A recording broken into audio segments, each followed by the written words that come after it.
What is the right type of real estate investment strategy for you? That's the topic for today's episode. And without further ado, let's dive in. Hello everyone, and welcome back to another episode. For those who are tuning in for the first time, this is your channel for real estate education. So today we're going to talk about real estate investment strategies, but we're only going to focus on two of them. One is buy and hold, and the other one it's flipping. So I've received a lot of comment and a lot of inquiries, a lot of emails from you guys asking what will be the best approach or what is my preferred method to invest in real estate. So I decided to create this episode and to list the pros and cons, because in reality, I truly don't have a straight answer for you. It will all depend on your investment strategy. It will all depend on what you're looking to do. So let's just dive into the board. Let's say we have buy and hold, right? And we have flipping. So for those who have no idea what flipping is, basically flipping means you buying a property, just like you will see in HGTV, and it requires some level of work, whether it's massive renovation, whether it's you taking down the wall, or just simply some cosmetic fixes, some cosmetic upgrades that you can do to the kitchen or maybe to the bathroom. And that's in essence what flipping is. So the investment in flipping houses is actually very hands-on. It's very active, right? And it will require you to be there almost 24/7, right? Because you have to make sure that you're getting the construction materials on time. You have to go down to court, to the city, to make sure you get all the permits approved so that you can start your construction. And it simply means that you will not get any entry of income over the next couple of months, right? Why? Because as long as you're flipping that property, it's not an income producing property. It's just sitting there becoming an expense, because you have to nurture it. You have to make it pretty. You have to fix it, right? On the contrary, when you're doing buy and hold, that becomes a lot more passive. It becomes active when you're searching from the property, or you are actually going through the closing and the search of a tenant, searching for a property manager. That's the only time when it becomes active, unless you rent it out to a bad tenant because you didn't do the proper due diligence, and therefore now it will require more management on your side. But assuming all goes well and that you have find a great tenant to place a property, this becomes a passive investment, because all you got to do is just to collect rent at the end of the month and off you go. Make sure that everything is running properly. Yeah, some major repairs here and there, but it's not something that it will require you to be there all the time, just to make sure that the constructions are done properly, that everyone is following your instructions properly. Once you get the property ready for a buy and hold and it hits the market, it's just literally monthly income that you receive along the way, because assuming that you get a property that's rarely available for rent, that's all you got to do, just to place it, and then you are receiving a quote-unquote monthly stable income that you're getting along the way, right?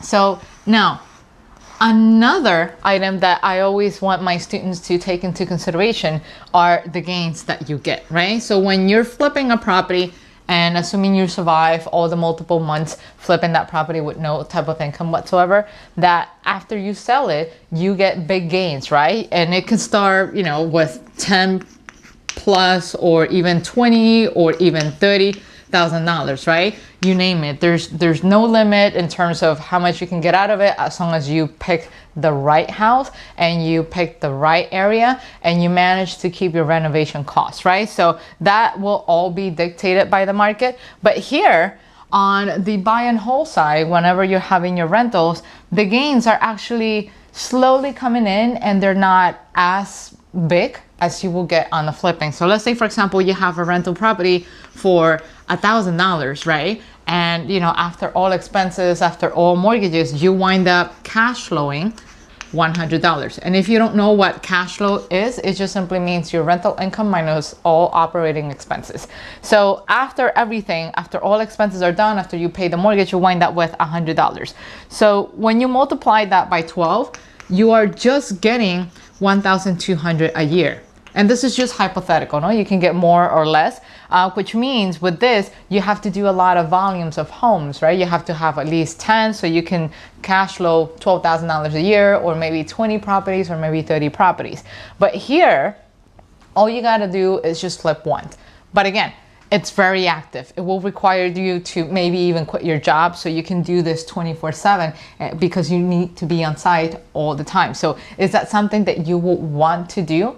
Now, I also know of a couple of investors who decide to do a hybrid of the both. So let's say they buy a property, right? And they fix it and make it look pretty, and then they analyze the conditions of the market. So depending on how the market is doing, they could either choose to just simply sell it and get the money and do another flip, or let's say there's a downturn in the market and the properties are not worth as much as they expected, then they go into a cost analysis, a buy and hold analysis, whatever you might want to call it, and then they decide whether it's more convenient for them to actually hold the property for a certain amount of time and wait for the market to come back up and then perhaps sell it there. So that's one thing.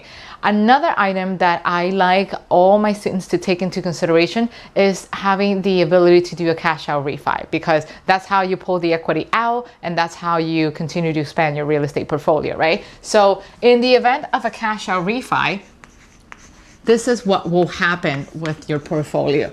So you buy a property, right? And you flip it, let's say 6 months, and 6 months is ready to be sold. And let's assume you bought the property for $100,000. And then after you flip it, you ended up spending $20,000 in renovation, right? So let's say that total cost of the property is $120,000, right? And after fixing it, after 6 months, you were able to force the appreciation of the property, and the value of the property does, in fact, goes up, let's say to $200,000. So you can actually sell this property for $200,000 and get the money out of it, right? Or you can just simply take this property and do a cash out refi out of it and refinance $80,000 worth of equity and just simply buy another one. And perhaps you can take this property and leave it in the market and just hold it, or you can just simply sell it and gain $80,000 in equity. So the opportunities are endless. The opportunities are completely up to you. But with the caveat that you have to have the time and you have to have the experience to also do a flip, because things can get out of hand in terms of cost if you don't know what you're doing. Now, on the other side, if you're doing a buy and hold, let's say we're talking about the same property, you bought it for $100,000 and then you put the usual, 20% down, which means you owe $80,000, right? Because then you're financing 80% of the property. So when you have a mortgage and you have a rental and you're paying things slowly, your mortgage debt will go down very, very slowly. Let's say, assuming you don't pay anything extra towards the mortgage, let's say, for example, every month you make a payment towards the mortgage, the most you're gonna bring down is like, I don't know, $100. So that means by the end of the year, the most you were able to bring down in that debt has been only, I don't know, I'm just throwing a number out there. Let's say $1,000, right? Let's just be simple with the math. The more you have, the most you were able to bring down, and that debt has been $1,000. So in essence, what exactly does it mean? So if what you were able to bring down and that debt was exactly $1,000, that means that in a period of 5 years, when you multiplied 1,000 times 5, you were able to only bring down that debt to $5,000. Now, is $5,000 a good amount for you to do a cash out refi? I don't think so, because just in closing costs itself, it's gonna eat up all the $5,000. However, if all goes well and if the market is doing very well, then it will naturally appreciate, right? Let's assume that the economy is doing excellent and then your house that you originally purchased for $100,000 went up to $150,000, which means now you have accumulated an equity of $50,000 just because of the appreciation. So you're gonna add that $50,000 appreciation into whatever is it that you managed to pay down, which means you can do a cash out refi for $55,000. Now, it is entirely up to you. Again, it all depends on what you're looking for. Do you want to be actively engaged in a flipping, or do you want to just park your money somewhere, know that it's accumulating equity, know that the mortgage is paying itself thanks to the rent, and at the same time you're having more time for yourself so you can continue to expand your real estate portfolio in other areas, or maybe dedicate time to your family, to your children who are growing up, and therefore you want to be there for them, and then be willing to wait 5 years to be able to pull $55,000 as an equity, or whether you want to, sacrifice your time and be there 24/7. So in a nutshell, with flipping, it's like a never ending thing. You always have to do it over and over again. And in my case, it's not something that I will say it's my cup of tea, because I have other responsibilities. I have to create content here in YouTube for you. I have to go to my full-time job. I have to make things happen on other ends. And therefore, I will not entirely have all the time in the world to be on the house flipping side, to be there on top of my contractors, just to make sure that everything is done properly, that the kitchen is in fact placed in the right and not placed in the left by mistake. So those are some of the things that you definitely need to consider. Now, if you're the type of investor who loves doing flipping because you find that to be creative, it's your hobby, it doesn't feel like work, then this is the right investment for you. I'm more of being on the other side because I have other sources of income. Therefore, depending on my rentals is not a major priority. My rentals are more of like my retirement portfolio, so to speak, right? I let them grow, I nurture them slowly, I collect my rent, and I just reinvest them all the way back into my mortgages, so that way I can reduce my mortgage a lot faster, a lot aggressively, as opposed to me making the minimum payment. But that's just me, that's my strategy. And if the opportunity comes and things are great, then I'll just pull a Cash-Out Refi and I'll continue to expand and then just, build my portfolio. But that's, again, my take. Now, the question I have for you is, which one is yours? Which ones would you prefer now that you have both sides of the spectrum? You have the full-blown picture. Now, these are not the only real estate strategies that are out there, but these are the two that I've gotten the most questions about. So I decided to create an episode just to help you clarify that and to give you insights to both of them. They're not, I would say one is not better than the other. It's all a matter of what are your skill sets. Can you actually do a flip? Do you have the time to do a flip? Or do you have the time to wait this long in order to get the money? Maybe you need that money today. Maybe you need to get things done today. And therefore, maybe the flipping, it's more of a strategy for you. So that's it. That's all I have for today. Leave a comment down below to let me know what you think. And hopefully you enjoy the content. And until then, I'll see you guys next time. Take care. Bye-bye.